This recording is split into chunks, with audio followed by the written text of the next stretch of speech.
Hi అండి, welcome back to Uma silk 9866 అండి. అందరు ఎలా ఉన్నారు? బాగున్నారా?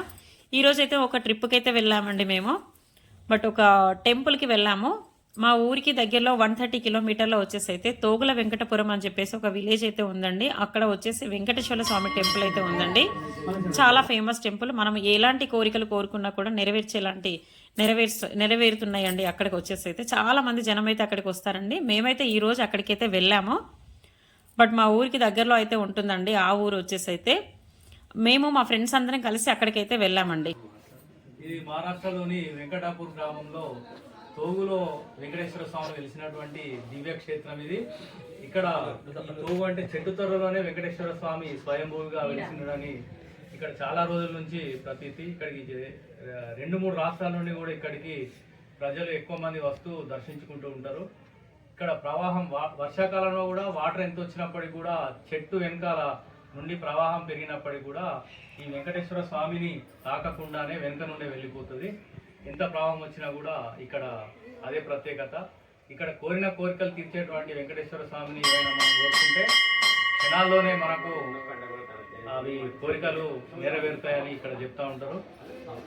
ఇది మనకు చెన్నూరు గ్రామం నుండి దాదాపుగా 130 కిలోమీటర్ల దూరం ఉంది. ఇప్పుడు వచ్చేటప్పుడు కూడా సిరివంచ మీదుగా తేకడ నుండి రావచ్చు, లేదంటే వేమన్పల్లి చెన్నూరు నుండి కూడా వేమన్పల్లి మీద నుంచి ప్రాణహిత దాటి కూడా రావచ్చు.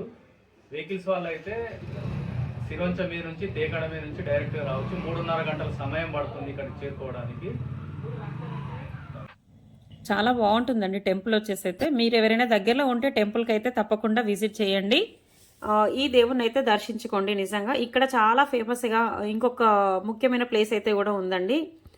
అది వచ్చేసి అయితే బుడగల ప్లేస్ అని చెప్పేసి, వాటర్ బుడగలు అని చెప్పేసి వస్తుందండి. దాని గురించి మీకు కూడా వివరించి చెప్తాము. బట్ దర్శనం అయిపోయాక మా ఫ్రెండ్స్ మేమందరం కలిసి అయితే ఇలా భోజనం అంటే వంటలు అయితే చేసేసుకొని భోజనం అయితే చేసేసామండి. ఆ రోజు అయితే చాలా ఎంజాయ్ చేసామండి.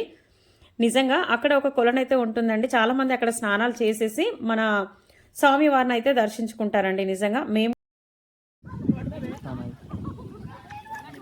ఇది తోగుల వెంకటపూర్ గ్రామం నుంచి అడవి లోపలికి వచ్చాము. ఇక్కడ బుడగలు వస్తుంటే ఒక మడుగు ఉంది. మడుగు లోపల ఆటోమేటిక్గా ఏదైనా చిన్న శబ్దం వస్తే బుడగలు వస్తూ ఉంటాయి.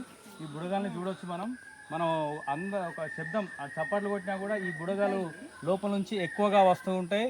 సైలెంట్గా ఉన్నట్లయితే ఆ బుడగలు వాటంతట అవే లోపలికి వెళ్ళిపోతాయి. చూడండి, వాటర్ కూడా ఎంత స్వచ్ఛంగా ఉన్నాయంటే అంత స్వచ్ఛంగా ఉంటాయి. మనం కూడా ఒకసారి చప్పట్లు కొట్టి చూద్దాం. చూడండి, ఇంత ముందుకు ఇప్పటికీ లోపల నీళ్ళలో నుంచి బుడగలు ఎక్కువగా వస్తుండటాన్ని మనం గమనించవచ్చు. ఆటోమేటిక్గా ఎంత గట్టి కొడితే ఎంత శబ్దం చేస్తే అంత బుడగలు వస్తూ ఉంటాయి. మనం శబ్దం చేయడం ఆపేస్తే అక్కడ బుడగలు కానీ లోపల నుంచి ఆ తేట నీళ్లు ఏదైతే ఉందో అవి కూడా మెల్లగా తగ్గిపోతూ ఉంటాయి. ఇది ఇక్కడి ప్రాముఖ్యత. ఈ తోగుల వెంకటాపూర్ గ్రామం మహారాష్ట్రలోని ఈ నీటి బుడగల యొక్క ప్రాముఖ్యత ఇది.